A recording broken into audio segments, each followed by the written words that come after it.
2025 महाकुंभ को लेकर परिवहन विभाग की तरफ से भी तैयारियां शुरू कर दी गई हैं। इसको लेकर परिवहन निगम के द्वारा कई अतिरिक्त बसें जो है वो भी चलाई जाएंगी, कंट्रोल रूम बनाया जाएगा, तमाम तरीके की व्यवस्थाएं की गई हैं। हमारे साथ बातचीत के लिए मौजूद है परिवहन निगम के एमडी हैं मासूम अली सरवर जी।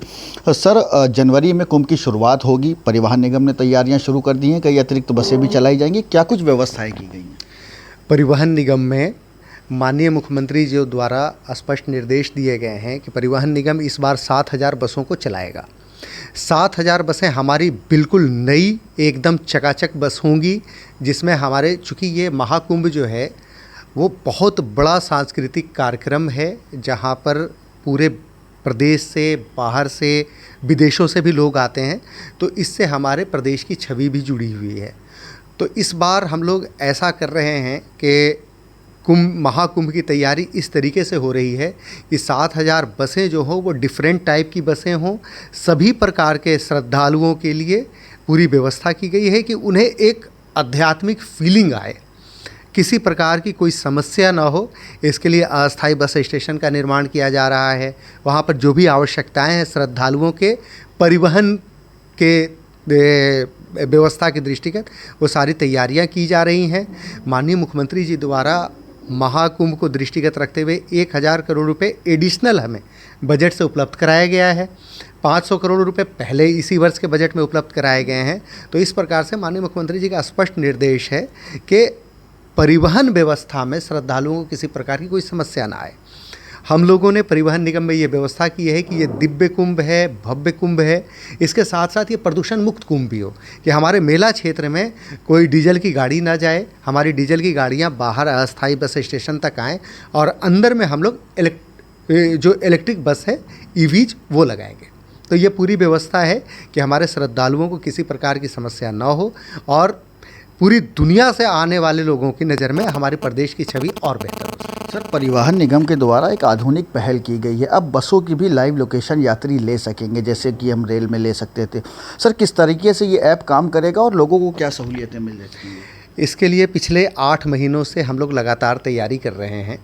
इसमें हम लोगों ने अपनी 8,000 बसों में ट्रैकिंग डिवाइस लगाई हैं। 5,000 बसों में तो निर्भया फंड से लगाया गया है और 3,000 बसें जो हम लोगों ने नई बसें खरीदी हैं BS6 की, उसमें ये इनबिल्ट फैसिलिटी लग कर के आई है। तो ट्रैकिंग डिवाइस से सभी यात्रियों को एक सुविधा ये मिलेगी और इसके लिए हम एक बड़ा ऐप तैयार कर रहे हैं IT डिपार्टमेंट के सहयोग से, जिससे कि कोई भी यात्री कहीं पर भी हो वो अपने टिकट नंबर डाल करके, अपना मोबाइल नंबर डाल करके हमारे बस की ट्रैकिंग कर सकता है कि कहाँ पर वो बस है, जिससे कि मान लें कि रात का समय है तो वो उसी समय घर से निकले जब 5 मिनट बाद वो अपने बस को पकड़ सके। साथ ही साथ सपोज कीजिए कि हमारे परिवार के सदस्य बसों में ट्रैवल कर रहे हैं, अब उनको बस स्टेशन से लाना है घर तक, तो हमें पता चल जाए कि कहाँ बस पहुँची। तो सुरक्षा के दृष्टिकोण से भी और सुविधा के दृष्टिकोण से भी ये बहुत बेहतर कदम है। उन्हीं बसों में पैनिक डिवाइस भी लगाए गए हैं और पैनिक डिवाइस को 112 से भी जोड़ा गया है, जिससे कि कहीं ईश्वर न करे कोई उनको लगता है कि तत्काल सहायता की आवश्यकता है तो वो उसको दबाएंगे, हमारे कंट्रोल रूम पे आएगी सूचना और हम उसको 112 को फॉरवर्ड करेंगे।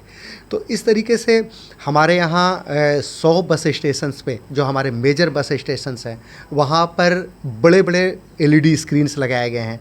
उन स्क्रीन्स में बस का समय कितना है और कितने बजे तक आएगी और कितने बजे वहाँ से निकलेगी, ये डिस्प्ले होता रहेगा। अत्याधुनिक पब्लिक एड्रेस सिस्टम लगाए गए हैं। जैसे कई बार होता है, आपने घोषणा सुनी होगी, समझ ही में नहीं आता कि क्या बोला जा रहा है, तो वो एकदम साफ आवाज़ में घोषणा होगी। तो कुल मिलाकर के यात्रियों को ईज ऑफ ट्रैवलिंग का एक फील देने के लिए ये सारे प्रयास किए जा रहे हैं, जो मुझे लगता है आने वाले 2 महीनों में ये सब धरातल पे हों। सर, एक आखिरी सवाल, परिवहन निगम के द्वारा बीते दिनों निर्देश दिए गए थे कि कई ऐसे बस अड्डे हैं जिनको PPP मॉडल के तहत विकसित किया जाएगा। इसका काम कहाँ तक पहुँचा और इससे यात्रियों को क्या कुछ सुविधाएं मिलेंगी? सर, माननीय मुख्यमंत्री जी का एक विज़न है कि हमारे जो बस अड्डे हैं, चूँकि उसमें सभी वर्ग के लोग आते हैं, मध्यम वर्ग के लोग भी आते हैं, कुछ ऐसे लोग हैं जो गरीब भी होते हैं, वो भी आते हैं। तो बस अड्डों पे ऐसी सुविधाएं विकसित की जाए जिससे लगे कि वो एयरपोर्ट की तरह है। सभी लोग एयरपोर्ट के अंदर नहीं जा पाते, तो कम से कम उनको एक फीलिंग आए हमारे बस अड्डों में ही एयरपोर्ट जैसा दिखने का।